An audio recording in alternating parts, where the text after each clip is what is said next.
Welcome back to Robotics Engineering Training Days, the penultimate session in our series here. My name is Steve Crowe, Executive Editor of the Robot Report. I'll be your moderator for today's discussion, which, as you probably know by now, will be about motion control for healthcare robotics applications, which we'll get to here in just a couple of minutes, just a few house cleaning items that we do have to go over before we get going. If you're new to Robotics Training Days, we're hosting talks once a week until the end of this month. Some of the topics we've already covered include design and development in manufacturing services, the latest simulation tools. We'll be talking about vision and sensing and autonomous navigation. We've covered a number of different challenges that are difficult for a lot of different commercial robotics developers out there. So thank you for joining us. All of these sessions are available for free at roboweeks.com if you want to go back, rewatch something that you may have missed. You can register for all of them for free at roboweeks.com. Later this fall, we'll be running a similar series called Mobile Robotics Training Days. We'll be diving into how to select, adopt, implement, manage, and develop autonomous mobile robots. Again, we'll be adding more information about that series in the coming weeks. But again, you can register and learn more about that at roboweeks.com. If you should be able to re-listen to this on demand. If you need to, you can just use the same login information to access this session on demand as you used to log in today. You should see a couple different boxes on the platform that we use here, including a Q&A box and a resources box. We'll be doing a Q&A towards the end of the talk with today's speaker. So please enter any questions that come to mind into that Q&A box. If time does not allow us to answer all those questions, we'll make sure that we pass them along. And to our friends who are watching this on demand, just know that you can ask questions on demand. If you weren't able to join us for the live presentation, we'll get those questions in our dashboard, and again, we'll forward them along. You should also see a resources box. The slides from today's presentation are available in that resources box. There's also a white paper in there for your reading pleasure about the development of a state-of-the-art robot controller, as well as some example applications for which that controller can be used. If throughout the presentation you're having any issues, enter those questions or issues into the Q&A box. Our producers who are behind the scenes should see those, and we'll be able to help you out with any technical difficulties that you might be experiencing. Quick shout out to our sponsors today, as this talk and all of the talks that have been a part of Robotics Engineering Training Days aren't possible without the support of our sponsors. So special thanks to Performance Motion Devices, New England Wire Technologies, and Oriental Motor for all of their support. So again, what we're going to be talking today is about the leading functional requirements and critical capabilities of motion control solutions when it comes specifically to healthcare robotics applications. And to do that, we're ecstatic to have with us again today Prabhakar Gowrisankaran. He's the Vice President of Engineering and Strategy at Performance Motion Devices, where he's responsible for future-proofing PMD and its customers. He has a degree in electrical engineering and an MBA in finance and strategy from Babson College. He's spoken for us several times before here in our virtual event series and also in our in-person events as well. We always appreciate his time and his expertise speaking for us as he brings 20 plus years of tech and product management expertise to the PMD team. So Prab, as always, thanks for being here, sir. The floor is now yours. Thanks, Steve. So just to get started, this is just the highlight of the topic. So we'll try to do motion control topics that typically healthcare, robotics, lab automation, medical side of things, what they tend to go through, and some of the key things that came up in some of our discussions. So I'd like to keep it light and try to go through some of these topics. Some of them are a little bit more technical. We can then take questions at the end. So just a quick, just to welcome the introduction. So just a quick agenda. So we'll be looking at linear actuators, just the different types of them that are being used in the healthcare space. one of the key requirements is force control. So we'll look at force control, key concepts, and then we'll look at ways of solving them, either through algorithms and filters or through sensors. We'll then jump to a few other robotic motion design challenges that our customers have faced and how we've kind of solved them. And lastly, we'll go through some application examples that'll kind of explain an actual implementation.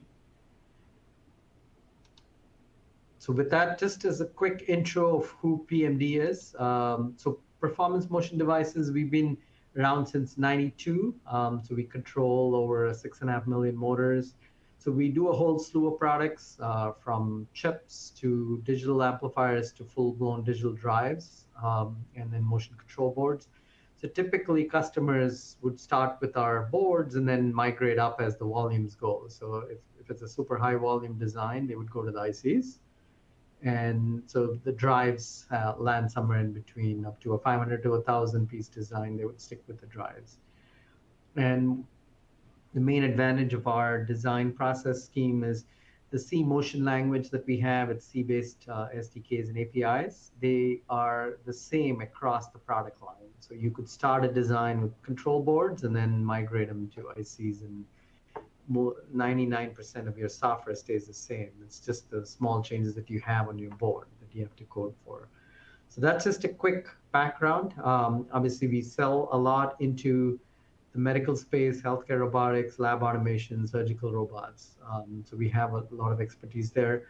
We also sell into other markets, being a motion control provider. So we sell into mobile robots, warehouse automation, semiconductor. So we tend to we get feedback from all different customers. We tend to try to take the best of use cases and apply them and improve our chips and algorithms that we use.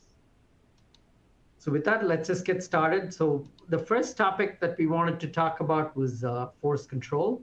So I know some of you may not be aware of some of these things. So it's always good to have a primer as to what we see in the healthcare space. So if you look at it, there's a large variety of linear motor applications. So most of them focus on going from a point A to point B.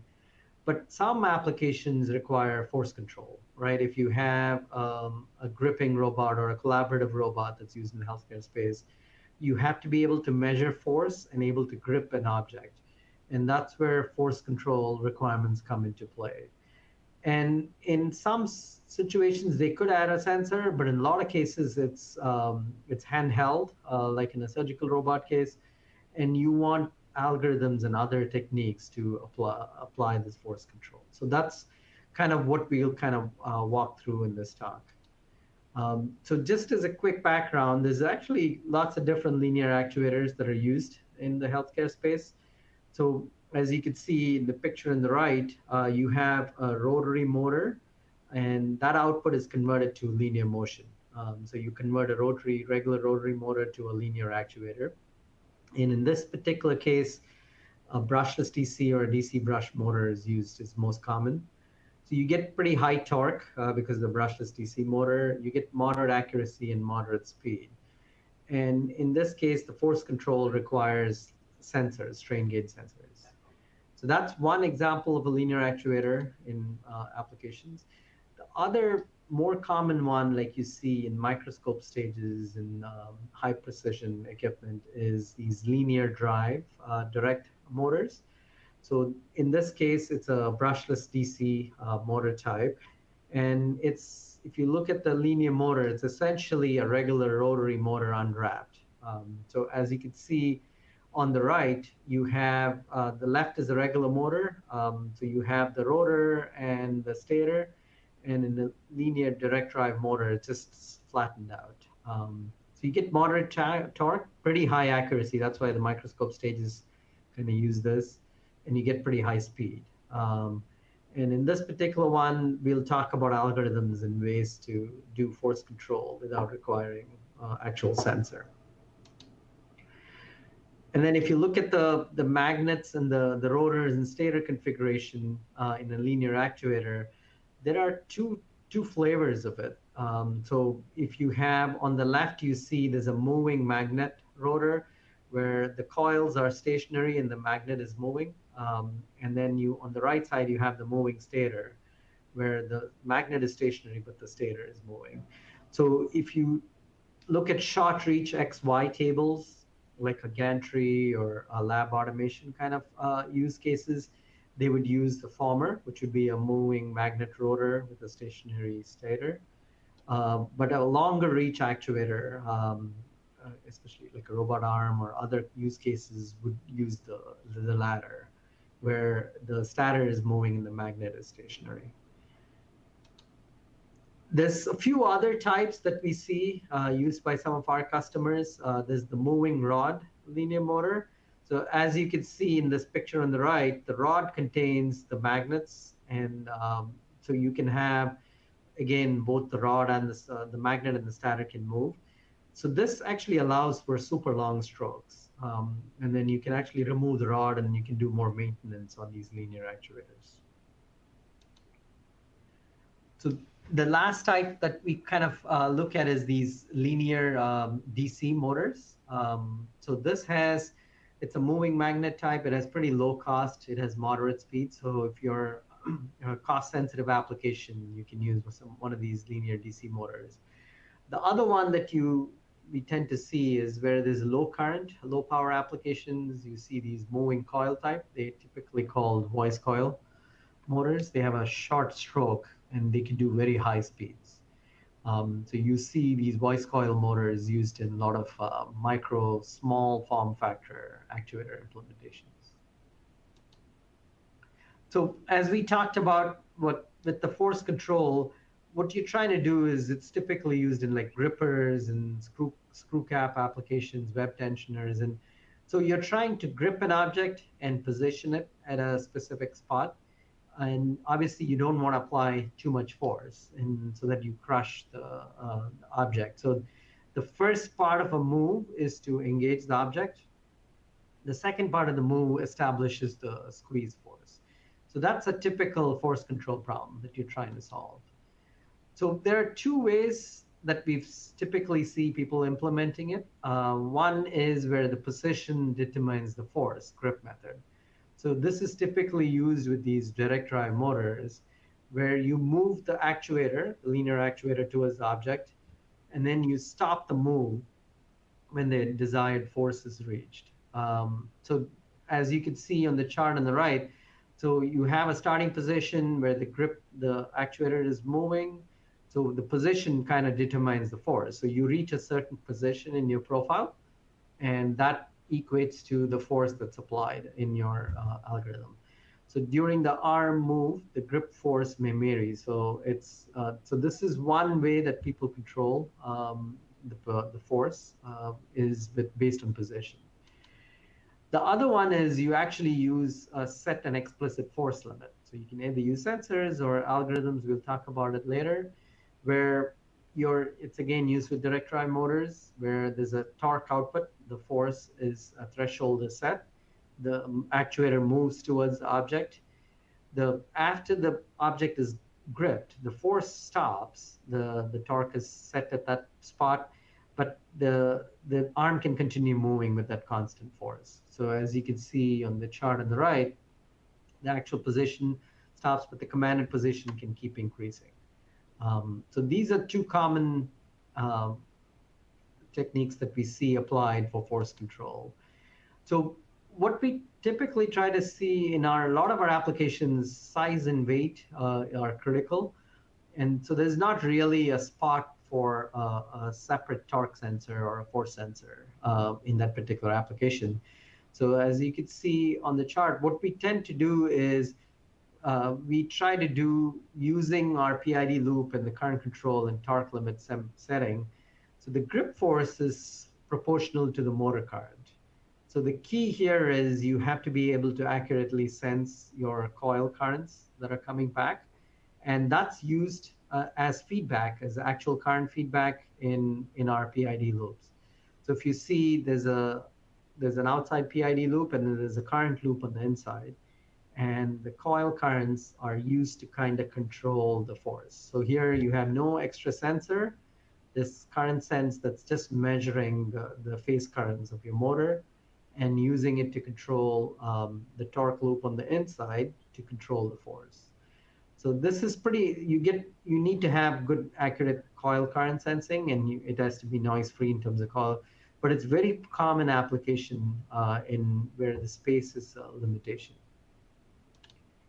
So the other obvious key use case is when you have a torque sensor that's used. So you have an independent sensor that's providing, so in this case, in the chart on the right, you see a force, a strain gauge, that's added in as an outside input into our PID loop. So you have the PID loop, then you have the deadband filter, and then the internal current loop.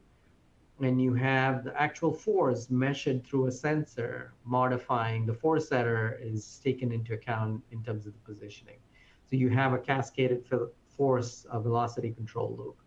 And here the force is explicitly controlled by a control loop. So these are kind of very common when they're used with rotary or linear actuators, whereas the direct drive motors are typically smaller and tend to use no sensors. So these are pretty common with rotary and linear actuators. So other common problem we see with force control is this requirement for a bandpass filter. So where you're trying to avoid hunting. So it's very hard to get to exact precise control. So you kind of hunt around the final position. So this is typically used, as you saw on the previous slide, it's in between the PID loop and your current loop. So there's a deadband bandpass filter that you can put a threshold in terms of the range of commanded velocity. So you're not constantly trying to get to zero error. You have an allowed range, and you implement it with the bandpass filter in between the two loops. So this actually really helps with the loop stability. And what you would see it as is in terms of noise, and it saves energy because you're not constantly wasting. You're trying to move, changing position to get to zero error. It allows a small band. It's still accurate enough for your application, but it does improve loop stability and reduces noise and saves energy. So this is another technique that's usually applied in between the PID and the current loops. So just to summarize what we talked about, this was a quick overview on the linear actuator, the different types. So as you can see, this obviously the slides would get shared. So depending on your end application, if you need a really high torque output, you would probably use a rotary to linear actuator. So there's different trade-offs, right, in terms of accuracy, torque output, and speed and acceleration. So this kind of helps you give a summary and helps you pick the right actuator architecture for your machine design. And again, this kind of explains use cases where the direct drives don't need a sensor, but its size and position, the space is limited. Or if you have a bigger machine where you need more precise force control, you can have the cascaded force and velocity loops. So that's just a quick overview on just the force control problem. This is a very typical problem that we see in healthcare applications. So since we've covered that, now we'll move to a couple of other robotics design challenges that we constantly come across in lots of the robotic applications, not just healthcare, but also collaborative robots and regular positioning in warehouse robots. So there are two key design challenges that we get. First is the non-Cartesian motion. How do you manage a non-Cartesian motion? The second challenge is in terms of dynamic load management. You have non-linearity into your mechanics. How do you manage that? And in terms of variability in load, how do you get a smooth motion? So we'll talk through some of these challenges and how we typically go around solving them. So just as a quick background on Cartesian versus non-Cartesian. So Cartesian is in X, Y coordinates. So as you can see, if you see a circle, it's an arc, it's X is the sign and the Z equations in the bottom. But you see Cartesian motion in an XY table. And when you add the Z, so most of the lab automation, sampling kind of applications is an XYZ gantry. And where all your positioning data is provided in terms of Cartesian coordinates. So the next one you see is a non-Cartesian motion where if you look at it, the equation to compute X and Y are complicated because it's tied in with the angle of the shoulder, the elbow, and the wrist. So this is a typical robotic arm. If you take a collaborative robot, so the most common application is a SCARA robot. So you're constantly trying to compute your, obviously you know where you want to go in X and Y, but you're trying to figure out what these angles are for each of these joints. So this is a typical problem that they have, and this is called inverse kinematics. And for the SCARA arms that use these non-Cartesian motion systems, you have to figure out these inverse kinematics and calculate them, do the math. So that's a typical problem in terms of standard applications. So what ends up happening is, and the other problem we see with non-Cartesian motion is, due to the mechanical linkage, you have the elbow and the joint, there's friction and there's inertia. The result is like a pretty complex profile.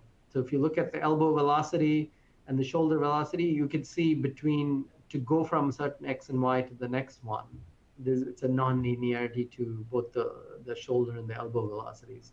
So you're trying to continuously tailor the commanded position to this non-Cartesian actuator space. So this is where some of the issues with non-Cartesian motion happens, and you don't get precise motion. So we'll talk through a few techniques to solve it. So obviously, the first simple approach, right? If you have infinite compute, you could just do the inverse kinematics equations in software. But in a lot of these cases, you have embedded CPUs trying to do the math, and you have to do them within the time. So you're trying to compute the next position data. So this level of compute is very rare in an off-the-shelf motion controller. If you take a large standard robot, they can do it in their central controller. But in an embedded healthcare kind of application, it's hard to do this math in your embedded software. So the second approach people do is the segmented profile approach, where you basically break the profile. So you have a trajectory that you want to traverse, and you break that into small segments. So you kind of have really short moves.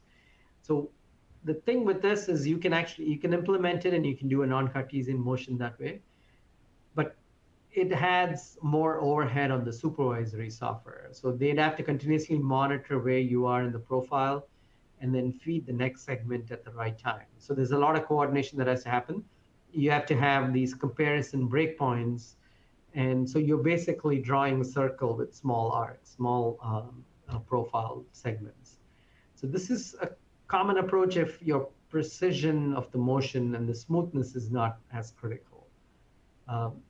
What we see a lot is, especially in the healthcare space, is the precision is super critical. So we see a lot of these translation lookup tables. So as the animation shows, it's essentially what it sees. So you're kind of have a big table of your phi and theta equating to X and Y. So this is pre-computed and loaded onto a lookup table. And so in an embedded kind of application for a motion controller, it's easy to look up this table and say, okay, this is where I want to go X and Y, and you can figure out your phi and theta. And so this is very common, and this speeds up the whole, the compute that has to happen.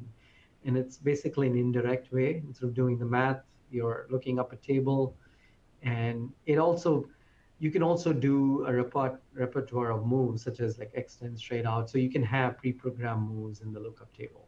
So it does a whole bunch of calculations, and then it has the moves programmed in.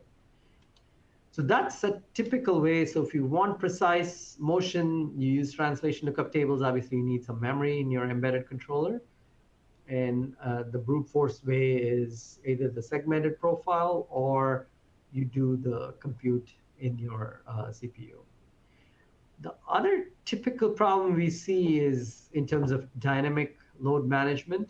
So we'll talk about solutions, intelligent feed-forward, and compliance compensation. So typically when you build a machine, you're fine-tuning your PID loops and the parameters based on the mechanics, right? You're tuning your motor and the control parameters to get precise motion. And what ends up happening, as you see, you get a lag during the acceleration phase. So there's a little bit of lag and there's an overshoot, and then there's an overshoot during the deceleration phase. So you're commanding a velocity, but if you see on the chart on the right, you actually overshoot the velocity, and then on the you lag a little bit on the velocity, and there's an overshoot in the deceleration phase. So what we tend to do for this is there's a technique to add feed forward capability to your position loops and your velocity loops to minimize this error. So that way you get a pretty clean velocity profile. The other problem we see is there's a lot of compliance in your linkages. So as this chart shows on the right, you want a certain axis of motion. So you have elastomer, and then there's a load. So there's a lot of things that contribute to compliance. One is mechanical linkages that are not linear, gears that are not as smooth, like if they have bearings that are wearing out, and belts are not infinitely stiff. So you tend to have this chart. So you can actually do a relationship of these torque to deflection, and you can do dynamic compensation in your robot motion. So you're kind of eliminating all these mechanical constraints from your design by adding these compensation tables in your controller. So as we talked about, one technique we use is this feed forward. So for the compliance stuff, you use a torque to deflection table. Obviously, in the lab, you kind of characterize your machine. You kind of walk through the different situations and calculate this and populate the table. So you have to do it once in your lab, and then when you ship your machines, you can add this torque to deflection table to your profile generator. So it knows, based on the compliance and the linkage issues, it can apply that compensation in the controller. So that's a simple technique that's used a lot, this feed forward for position accuracy. And obviously, you can add torque to deflection. You can add lots of different compensations for feed forward. We've also seen cases where people have taken, just to optimize for cost, if you have a cheaper encoder and you're trying to mimic the accuracy of a better encoder, you can do the metric using a better encoder in the lab and do that compensation. So you take your encoder feedback from your cheaper encoder, do the compensation on it, and then apply it to the loops. That's also pretty popular. So now that we've kind of covered a little bit of challenges that we've seen, like most of the healthcare providers in terms of the robotic designs, I just want to highlight one new product that implements all of this into it. So the controller itself has implemented feed forward, the translation lookup tables, and the force control algorithms are pre-built into the controller. So if you look at it, it's very interesting. The controller itself, this on the left is what we used to sell 5-10 years back. And you see what we sell now, it's a third of the size and it's double the power. So things have been shrinking. Obviously, we're getting better electronics, and you're able to push the boundaries of how much you can get out of a small controller. So the newer controller that we have that implements all of the techniques that we talked about is an N-series motion control drive. So it's a 3-card stack. It has a processor, our motion chip, and then a power amplifier. So it's an all-in-one drive that you solder onto your board. And that gives you don't have to do the analog design for power amplifiers. It gives you the controls. And it has a CPU on board that the user can program to kind of add more custom outer loop kind of compensation stuff, or have a hands-off kind of approach without having a host involved. And it supports a whole slew of host interfaces from CAN to serial to Ethernet communications. And it opens the door for a whole bunch of new control architectures. So just a look on the insides of this guy. So it has a C-Motion engine, which is the CPU, and it has our Magellan motion control IC, and it has a full-blown kilowatt power amplifier built into the drive. And we also support a whole slew of newer encoders with this. So sine cosine is very popular for analog kind of encoder feedback for linear microscope stages for high precision. BIS-C is a newer encoder format that's popular in the Europe for it's a serialized encoder format, and you can daisy chain these encoders. And the way we do them, a single drive can support all motor types. So you have brushless, brushed, and stepper motor controls all in one. So you can program it as specific types. So it's very convenient where you buy one piece of hardware and you can program it to control whatever motor type you want. And obviously, as this picture shows, you can create a virtual multi-axis machine act like a single device. So the first device, you talk to the host over Ethernet or serial, and then these have these expansion networks. So on the back end is an expansion SPI and CAN. So the first drive kind of translates the commands. So the host is only talking to one, and that can control remote axes with extra N-series ion connected on an expansion drive. So it gives you flexibility in terms of trying to do either a flat architecture or a hierarchical architecture for depending on your control scheme. And obviously, you have the ability, like we talked about, if you have a battery-operated medical device application, you could easily do it where you load all the code into the N-series drive and run it off a battery. So you don't need a host processor, and all the intelligence could be in the drive itself. So with that, I would like to kind of wrap up with some application examples. I would typically try to visualize how they are used.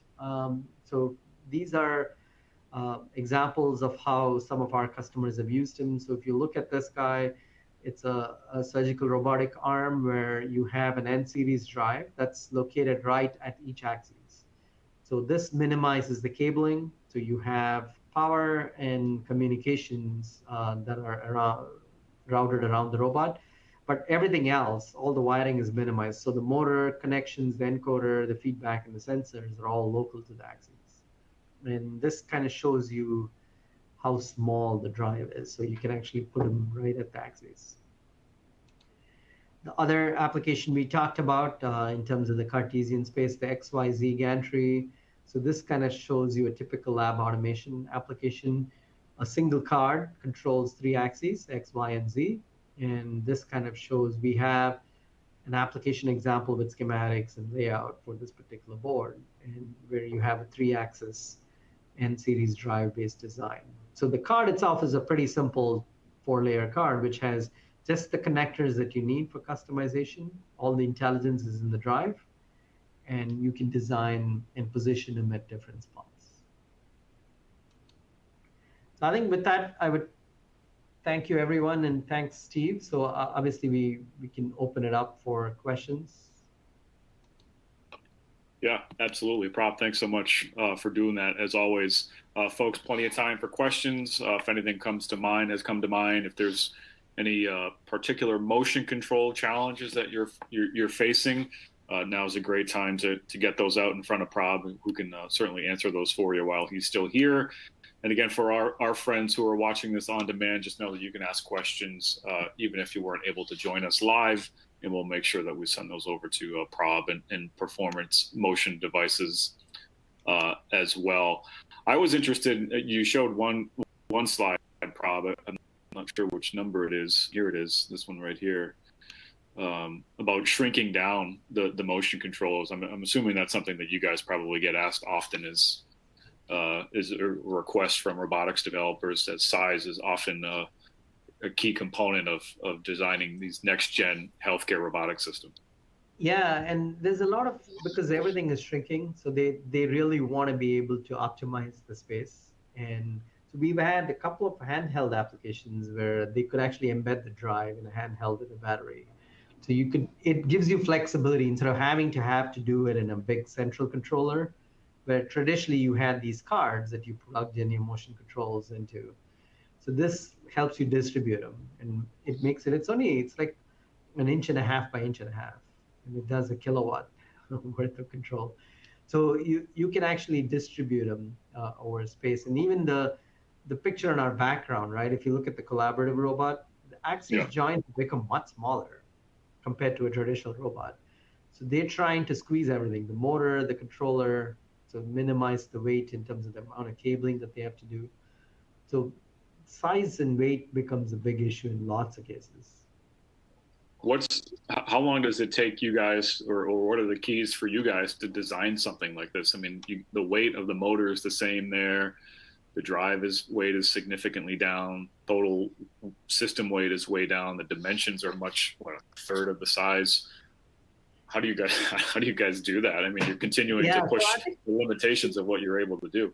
Yeah, so I think we benefit from all the advances, right? Like smartphones, and so you have way faster processors and motion chips. So everything is shrinking, and you're able to do more power output in terms of cooling and all that stuff with in a smaller space. So you're kind of leveraging available technologies in terms of semiconductor evolution. And you're able to do more with smaller space, but it's also packaging it. So we've essentially taken 3 cards and put them vertically up, stacked them up, right? And so we can shrink the size of it. If you lay it out flat in a bigger card, it would be a 3x3 or a 4x4 kind of card. So we've spent a lot of time and innovating on making it as small as possible by making it into a multi-layer card kind of approach. And the other thing we see is this distributed architecture is very popular because some of these machines, they want the controls right at the motors to minimize the wiring and the noise too, right? When you run your motor wires all across back to a central controller, there's a lot of flex cabling that is required and a lot of issues with wiring. This kind of helps minimize because your communications, if it's Ethernet or CAN, it's serial, it's a differential, it doesn't have a lot of noise sensitivity, and you have just the power on that. So the amount of wiring gets minimized. So overall machine design becomes easier. You talked earlier, I think it's this one here, about how to an actuator for someone's potential application that they're working on. And you describe some of the different specs there, but just for someone who's getting started, any tips for them, before perhaps they buy an actuator that they think might be the right one and it ends up being the wrong one? What are some tips that they can do right off the bat to get a better idea for which one will actually work best for their application? Yeah, so we try to do this chart so that they can kind of look at what their key is. So the key is picking the first parameter, that's the main parameter, right? If you really need high torque or is it high accuracy? Those are like the 2 axes. And that kind of drives them into a few different paths in terms of the actuator design. And what we've seen customers tend to do is just do a benchtop. So these N series drives, we sell a DK board, which has an eval card. So they just buy 1 or 2 of these actuators and try out, can they get to the RPMs they need? Does it have the precision that they need? So they could do some benchtop testing before you put it into the machine. That way because once you pick the actuator, your mechanics of your whole machine is decided, right? It's very hard to switch it up afterwards. So I think taking the time to evaluate the options and doing some benchtop experiments really helps to see. In a lot of cases, if it's a existing machine, they're doing the next gen, it's easy. They already have a lot of that decided. But if you're a startup or a smaller company, a newer team, then having some of these actuators, that there's a lot that you can buy off the shelf and you can just hook them up to an N series and use it as a eval platform and figure out trade-offs for the different actuators. I'm assuming you guys at PMD, do you customize different types of motion control solutions, whether it's for an established player working on their next gen system or for a new startup? Maybe there's something in the product offerings that doesn't quite fit what they think their needs are. Do you guys do customized options? Yeah, we do a lot of it. What ends up happening is they'll start with our eval kit, right? They'll start either with our standard drive or the standard chip, and they'll have a list of requirements. So maybe their loop rate is very high for some sensor data. So we can customize our commands. So we can combine multiple commands into one. We also have added custom interfaces for new encoders. Sometimes the serial encoder is picked by the end customer, and the intermediate machine designer is stuck with an encoder. So we do customizations a lot. And we also try to solve complex problems like we talked about when I talked about in the presentation. There was a customer he didn't have a lot of space, so you could put a precise encoder right at the motor. So his encoder was further away so it wasn't measuring the position that you wanted, right? There was a little bit of a slop in there. And we added custom compensation tables in our firmware for their specific application to take the encoder reading back and use it as a feed-forward term to compensate for that. So when you have a machine design based on positioning of your encoder and all that, there's a lot of customization that happens in terms of how to compensate to get the highest accuracy. So invariably, we've also had cases where there's a lot of mechanical nonlinearity, like linear stages and stuff. There's nonlinearity when you start and end, and you're able to kind of measure the nonlinearity and add compensation for specific spots in a profile. So you're doing a move, and you say, oh, just at this part of the move, do this compensation, and so on. So it's more like a system design with the customer. We work with them, see if our standard stuff takes them so far, and then they identify one or two unique things they need, like collision detection, regen. There's a lot of unique requirements based on the design. Just a reminder, folks, plenty of time to ask a question. Don't be shy. People are being shy today, Prab. I don't know what's going on. The question here, what are the new encoder interfaces that you're seeing in robotic designs, and does PMD support them? Yeah, so I think the one that we see a lot is the sine cosine for the super high precision motion. So microscope stages, you have super high precision. So it's an analog encoder. That's pretty common. The other one that's getting popularity is the BIS-C. It's like a serialized encoder. So you can actually daisy chain multiple encoders. So sometimes we see applications where they'll have a regular encoder for positioning. They will add a second encoder at some other spot for safety. So using a serial bus, they're able to daisy chain these encoders and then get feedback from the two. And the safety one kind of helps them stop the machine or do other things. So this is popular in Europe. It's slowly gaining traction in the US. What about closed loop control systems? Is that something that you guys do a lot of or work with a lot of? Which is typically what you're trying to do is take a stepper motor and add encoder feedback, right, and create a closed loop stepper out of it. So the benefits, I guess, obviously the stepper motor is cheaper, but it gets a much higher torque. So a closed loop stepper we've seen in a few different use cases where they've identified a specific stepper motor that they really like, but they want better control, but they want better accuracy. So we have this closed loop stepper kind of algorithm, which takes the encoder feedback and treats it like a two-phase brushless motor. And so you're kind of getting the best of both worlds. You're getting a cheaper motor, higher torque, lower cost, and you're able to control it to the same precision as a brushless motor. And I don't know if you can answer this question or not, but what types of healthcare robots and applications do you guys work with most? I mean, is it surgical robotics? Is it mobile robots? Do you have any off the top of your head idea as to? Yeah, there's a handful of surgical robotics companies that use our stuff for precise controls. There's mobile robots that use it. It's hard to know how they use them in the healthcare kind of application. They're more of a generic mobile robot platform.